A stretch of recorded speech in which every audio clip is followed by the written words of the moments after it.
Okay, for today we were thinking what talk to give, and there are many talks about ASR, so we decided to give a brief introduction to speaker identification. But it's hard because many people here don't know much about speaker identification, but there is a group that knows a lot about speaker identification. So therefore we decided to split the talk to two parts. My is more introductory talk, and then Temos will tell you about the latest progress in the field. So what is the speaker identification or voice biometry good for?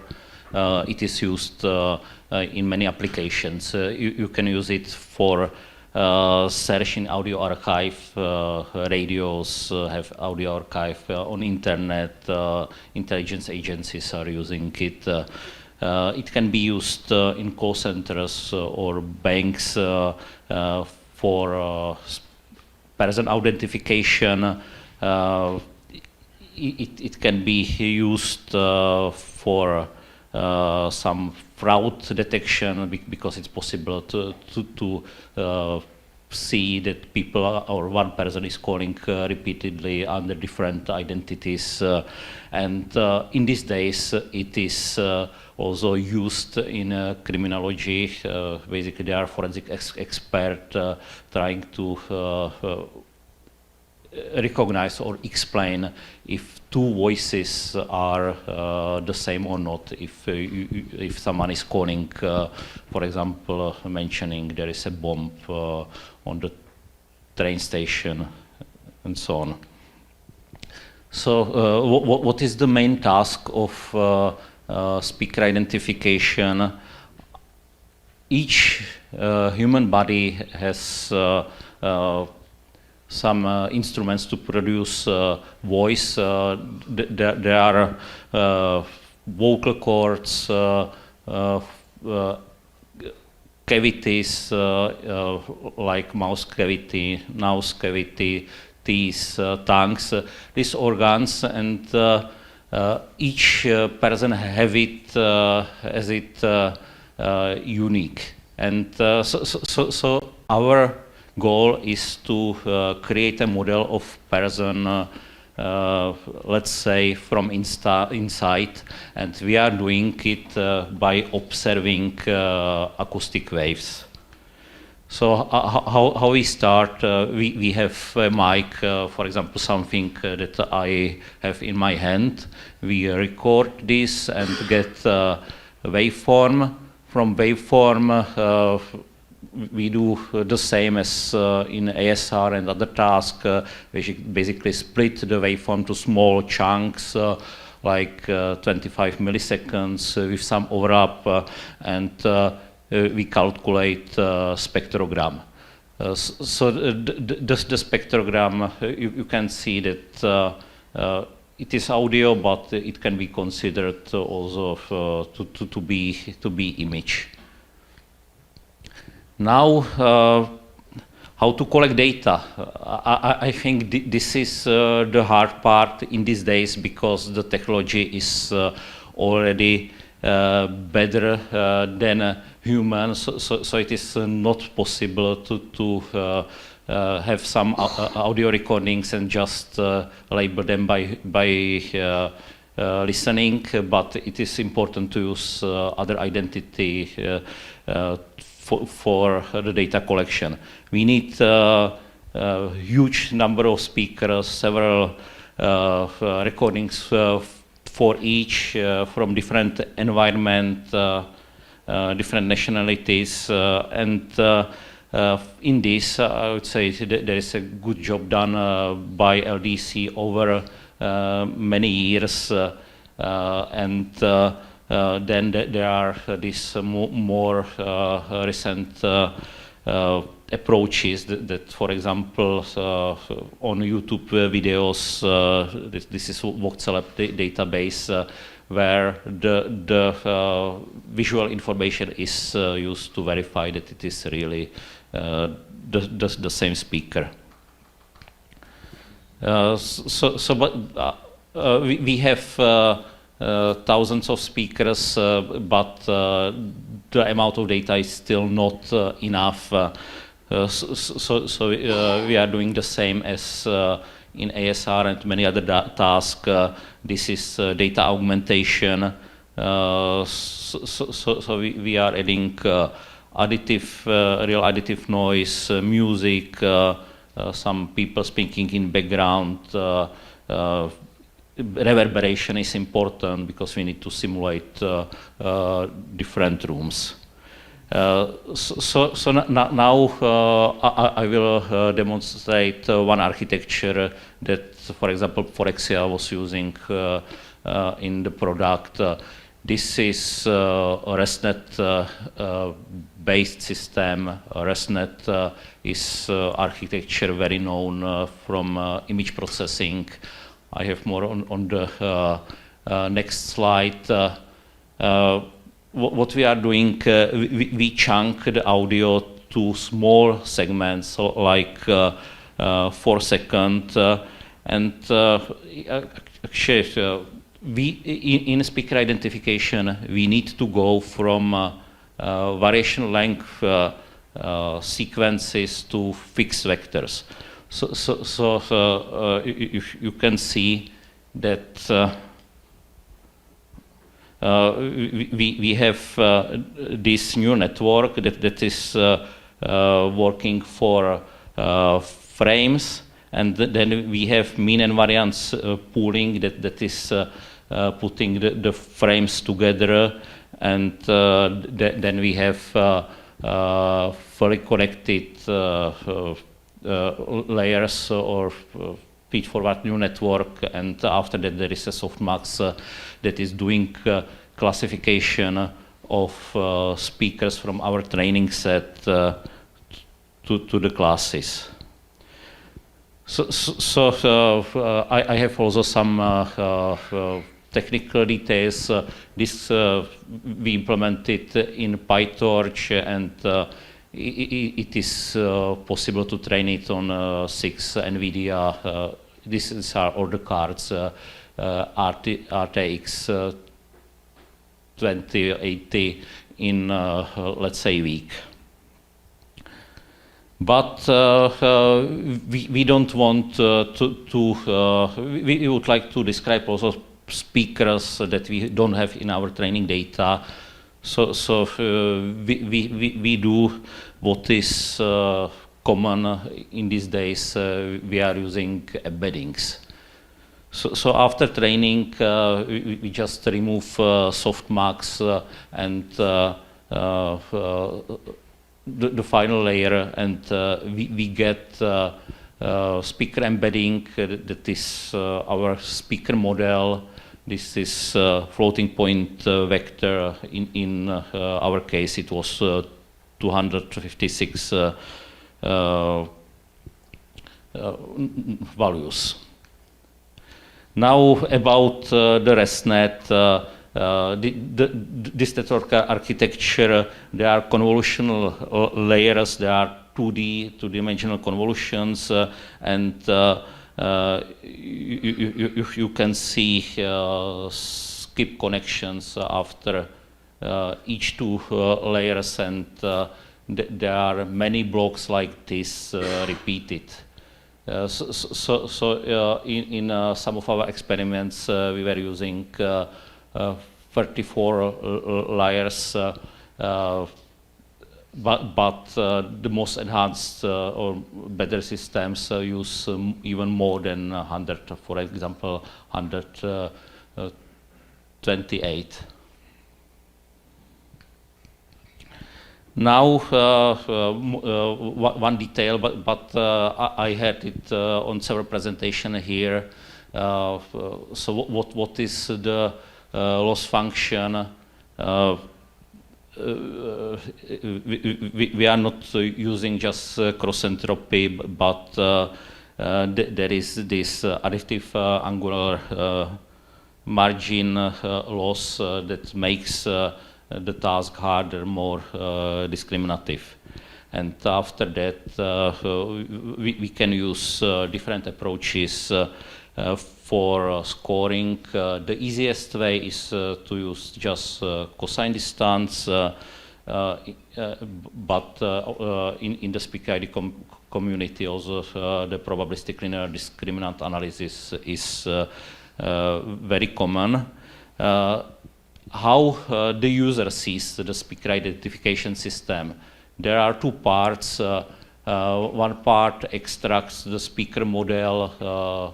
It in commercial application is often called speaker print or voice print. And then we have other module that is comparing two these voice prints and produce raw score. About probabilistic linear discriminant analysis, I like the visualization from the original paper from Simon Prince. So you can see how the model works. There is a mean vector, and then there is a combination of phases, or there are inter-speaker variability, and then there is intra-speaker variability and some residual noise. So you can compose the original phase or the model from these components. For scoring, we would like to have some probabilistic interpretation, and what is common is to calculate likelihood ratio. So we can have two hypotheses. One hypothesis is are the two voice prints the same, and the other hypothesis is are these two voice prints from different speaker, and we can evaluate it. So if it is through probabilistic linear discriminant analysis, it is here. So it's modeled by two Gaussians. One gives the speaker distribution, and then we can use other Gaussian to model the distribution of voice prints, and here is the way how you can calculate the likelihood ratio. Sometimes we are not having well-calibrated score, not in the form of likelihood ratio. For example, we have this cosine distance, but we would like still to have some score that can be interpreted. So for this, for example, we were using other model. Here it was logistic regression, and it was trained on some development set. So we were able to go for example from this cosine score again to likelihood ratio that can be interpreted. Then the question is how the system works, if it works good enough or not. So we can have pairs of voice prints. We can send them to the system, and then we can have a threshold on score, and we have also the true scores or basically if the voice prints match or not from references, and we can evaluate what will happen. So if it is the right speaker and the score is high, we are good. If it is not the right speaker and the score is low, we are also good. But what can happen? Sometimes there are not the right speakers, or the voice pads don't match, but we are getting high score, and this is for us false acceptation. And if the voice prints are supposed to match but do not match, it is false rejection. And so we can draw it in this probability or distribution of scores, and you can see that we have two kinds of errors that you would like to tune or preset the threshold based on the particular applications. So other view on the scores are dead curves. So you can see there are false alarms on one X, misses also, or for rejections on the other X, and changing basically with changing the detection thresholds, we are getting a curve. The closer the curve to the origin, the better. And this is a measure or graph that all the researchers in the field are looking at. So for deployments, there are some areas on the curve. For example, if you have a bank system and you would like to have high security, you probably prefer to have less false alarms. If you are searching for information and you would like to get all the information, you probably you are okay to spend more time looking at not the matching examples, but you are getting all the right examples. Okay. One more thing: if we are in the middle, if the errors are balanced, this point is called equal error rate, and it is often used as one number for speaker ID measurement or evaluation. About evaluations, many of you heard about NIST evaluations that run for, I think, 10 of years, but there are other evaluations like CLSP. On YouTube videos, there is short duration speaker evaluation challenge, and there are some more possibilities where you can compare the systems with others.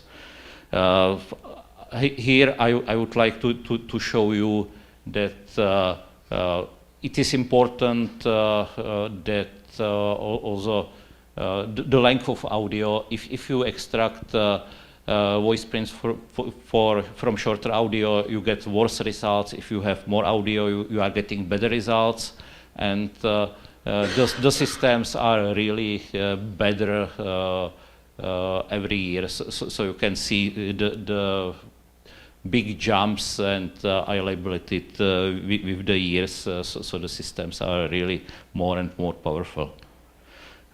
Here, it's basically a nice comparison also what happened over a year with the technology. It is described in our article from BUT. So you can see that the error is really decreasing. I won't go through all the systems because I need to have some space for demos, but we can discuss it personally if you are interested. With evaluation, for me, equal rates and so on are sometimes hard for interpretation, but I'm getting questions what the model is really able to capture. So for this, I like this work from MIT, where they train speaker ID system to extract embeddings. They had face recognition system and were able to extract embeddings, and they were able to train some mapping function from one to the other. So here you can see original face reconstructed from the visual embedding, and face reconstructed from the audio, and you can see that probably the cavities that you have in your head can help to really form the shape, and you are getting at least the raw shape of your face and so on. There are other tasks like dialect identification, so probably all of this information is in the embeddings. Okay, so this was a quick introduction for the speaker identification, but people are asking very often what is the relation to fake voices and so on. So I would like to tell you a little bit about voice or speech synthesis, voice morphing, and how it interacts. So one of quite famous speech synthesis is from Google. This is Tacotron 2, and I just wanted to demonstrate what are the steps. So you can see that you have here some input text, and there is a block. It can be neural network that is creating some character embeddings, and there is other network going from character embeddings to MEL spectrogram. And then there is one more network that is going from a spectrogram and getting the waveform samples. The previous picture was simplification. Here is the real architecture. So you can see that there are more networks. It models the temporal part. There is some local sensitive attention, but it is in general you can see it as 3 steps and using new networks. If you would like to have your synthesis speaking with someone else's voice, what you can do, you can condition one of the network by speaker embeddings. So the embeddings can be extracted from some of the systems similar to what I presented a while ago. And if you do this, you will train the new network. The system will start speaking by someone else's voice. Again, here is how it is implemented. There are the articles implemented these architectures. Here you can see there is the speaker embedding, and there is just concatenation of vector coming from here with speaker embedding, and then you are able to change the voice. if you would like to do the real-time voice modification, you can you can change the first part, and instead of using characters, you can use some other maybe smaller units to get the embeddings, but the overall approach is about the same. What algorithms are used for deepfake or voice recognition? So very often it is neural network that is trained again to recognize basically what was changed. So we are training neural network that is getting speech signal that goes through the free neural networks, for example, to use for speech synthesis, and we have other signals that was recorded where it was not processed. And if we train such system, we can get nice results, but where is the bottleneck? In these days, we want to transfer the audio over telecommunication networks, and we would like to use as little bandwidth as possible. So we are using also digital processing, and the module is called codec, and it is again some kind of speech analysis and speech synthesis. This is one codec that is very common in these days, or it's common. It is CEP-based codec. There are more advanced codecs, but I would say what is the difference between this codec and, for example, the neural network-based approaches. From the practical point of view, it's the standardization. There is about 10 years for correct standardization. So in this case, or you can see that there is linear prediction here. You have some code books, and you have some loop that optimize basically the excitation. But if we want to train neural network to distinguish between this and neural approaches, the neural network can easily learn the information that is, for example, in your code book.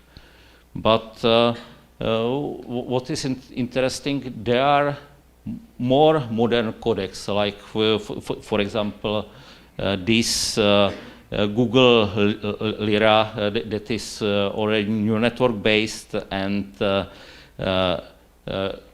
architecture is about the same as in speech synthesis. It gives even better results, and Google and other companies can use it in browsers where there is not necessary for standardization, where they have majority on the market.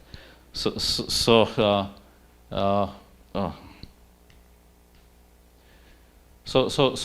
from this point of view, we are really doing a very hard job. We are distinguishing between two kinds of synthesis, and for the fake news, we can distinguish it in this time from voice, but mainly because our telecommunication channels, the codecs are older, are standardized, but if it is voice generated by new speech synthesis and voice generated by new codecs, it is very hard So my point of view is that the voice biometry or speaker identification is really good for search. It is much better than human, but for this fake news, we need to go in other direction to track the sources and so on. So just to conclude, the speaker identification is really a task that is much better than human. In these days, we can build a really good model of human being just from distance by observing acoustic waves. And there are other modalities that are hidden in speaker's voice, like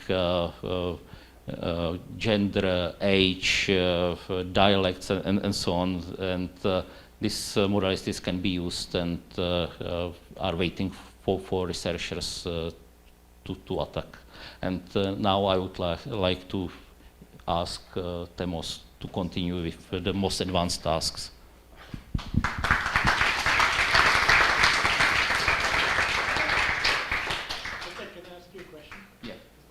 So maybe quick questions. Okay, maybe we'll do quick questions and no debates.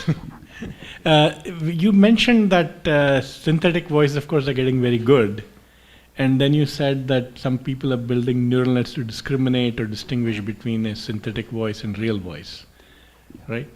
So do you know what those networks are queuing on? Where are the differences? I mean, when I listen to some of the newer synthesized voices, I can't tell that they're machines.